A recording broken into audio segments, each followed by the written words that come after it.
এটার জন্য টাইম নিয়ে একদিন একটুখানি এই জায়গাটা একটুখানি স্পিডি মোডে করে দিয়েছিলাম। সবাই বলছিল যে তুমি এই জায়গাটা স্পিডি মোডে করলে কেন। কিছু আমি দুটো কমেন্ট দেখেছি, তার মধ্যে একজন বলছি যে এসে বলেছে, চলো যাই হোক দেখে নেওয়া যাক। আজকে রিডিং শুরু করব তার আগে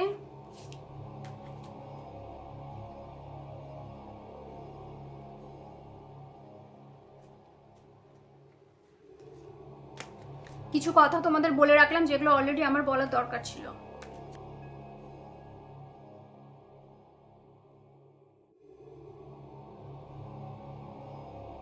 বৃষ্টি হওয়ার জন্য প্রচণ্ড কারেন্টের প্রবলেম হচ্ছে, যার জন্য আমার পোস্টগুলো দিতে একটু দেরি হয়ে যাচ্ছে। যাই হোক চলো, তোমাদেরও কার কার কোথায় কি অসুবিধা হচ্ছে জানিও কমেন্ট করে। আর আজকে জেনে নেব তুমি